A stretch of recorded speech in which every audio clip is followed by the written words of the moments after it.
I want to salute you, homie, for building your own thing and doing your own thing, creating your own platform, your own website. With my boy Alfred on MrTaliaferro.com. MrTaliaferro.com. Like right now, I'm about to go to Walmart. Just to see you with your logo on your mics. You're rocking with MrTaliaferro.com. Y'all go to MrTaliaferro.com. It's going down. My biggest gift is my voice. It allows me to speak to the culture. Right now, you're turning up on MrTaliaferro.com, shawty. Yeah. All right, this game Meek Mill situation, so to me, honest with you, a lot of nothing. Alfred Taliaferro, Mr. Taliaferro TV here. All right, so over the weekend, I've been away on a trip with my girlfriend, and I've seen this game and Meek Mill situation pick up, I guess, with social media. Number one, let me set this disclaimer. I think it's corny that these two so-called big bad rappers are airing out all their dirty laundry, and their teams are airing out all their dirty laundry on social media. Who cares if you go to Philly and get a cheesesteak? Of course you did it with the other guy not knowing you're going to be there. Who cares about you holding guns, saying you in L.A. this, you'll do this? Who really cares? Who cares? Y'all both people who get on social media and talk about Black Lives Mattering and all that in the midst of police brutality. But to be honest with you, we just sitting there watch y'all go back and forth about if y'all ever see each other, how y'all gonna hurt each other. It's just so contradicting to me. Who cares about all this mess? It's just so corny to see games like 35, 36, Meek's almost 30. Y'all grown men arguing and getting on posting like girls. When do we get in the era? I know y'all doing this for y'all fans. Who y'all really proving to that y'all hard? So hard to who's social media? Like, who cares? Who really cares? We know Meek Mill a young bull who came through them Philly streets. We know that. We know the game really will get at you out here. Y'all ain't proving nothing else to us. We don't care. I don't, at least. Anyways, let's just update you on what has transpired. All right, let's take you back to the beginning. I'm gonna go through it briefly. The game reportedly, this is what really happened. The game dropped a diss record in the club, Miami. He said he had the record for a few weeks. He dropped it in Miami because he said he got drunk. Let the record go. It was about Meek Mill reportedly snitching on the game. It all stems back to Sean Kingston, all right? They were all in the club together. The game reportedly went over to Meek Mill, told him, look, people are getting robbed in these L.A. streets. Don't leave when the club ends. Get out a few minutes early. Meek Mill, must have went back to Sean Kingston.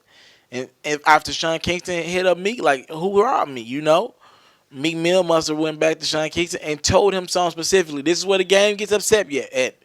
He says he told him something to make it seem as if though he was snitching on game. And what Meek Mill told Sean Kingston was something.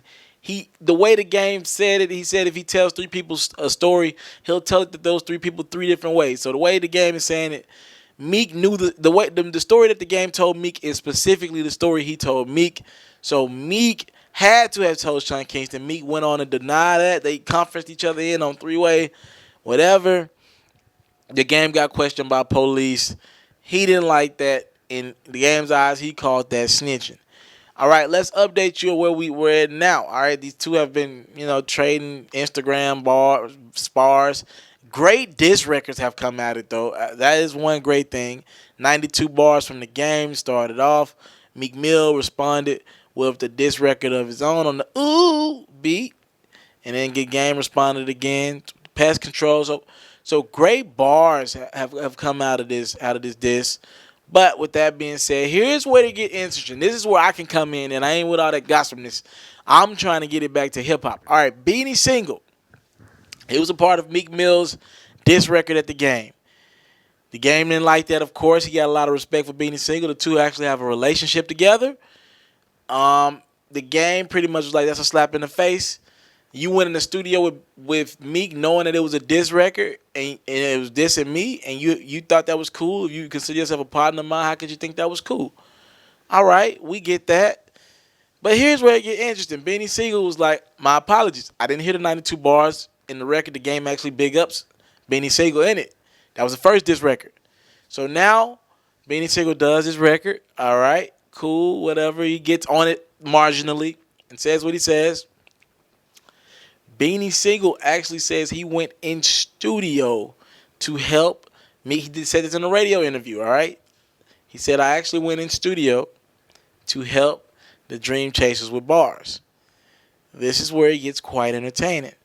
You helping them with bars? Wait a minute. Isn't this what the Dream Chasers went at Drake and OVO about?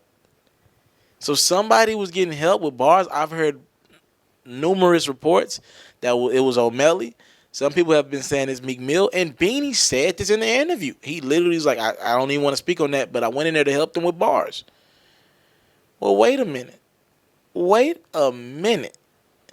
So you mean to tell me Meek Mill, the ultimate rapper, quote unquote, the one who went at Drake and got bodied by the singing nigga, and his camp is getting help with their bars after everything they put Drake through?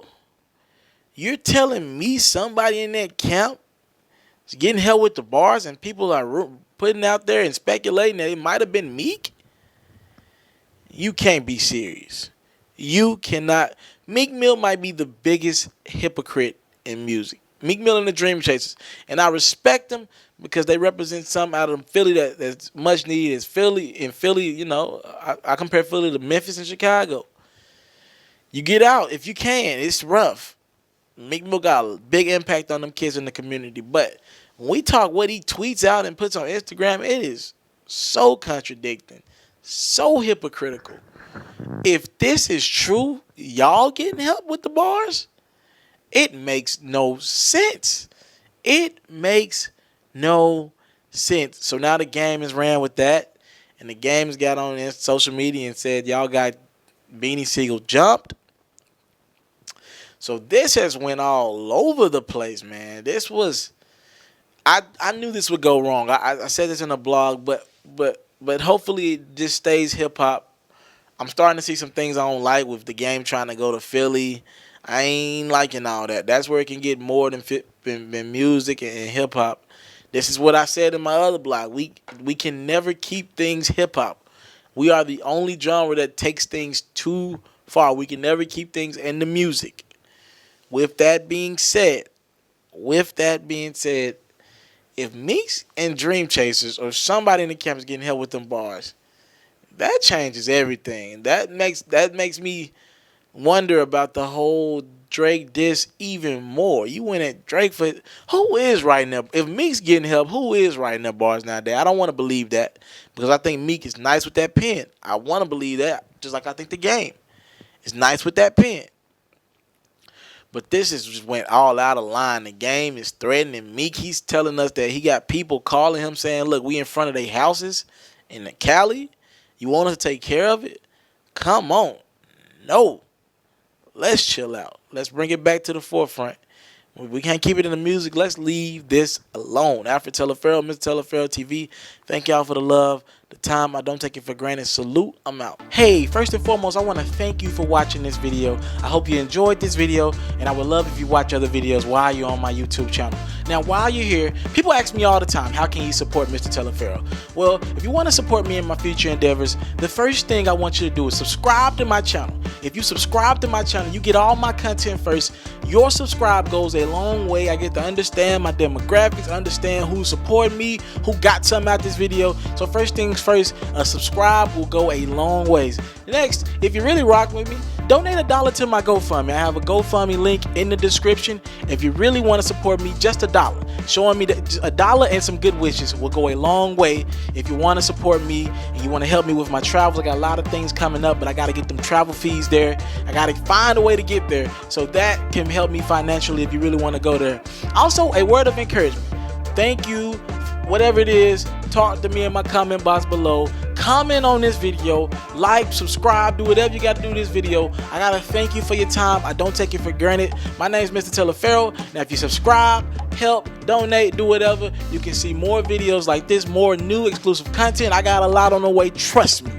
Thank you. It's Mr. Telefero.com.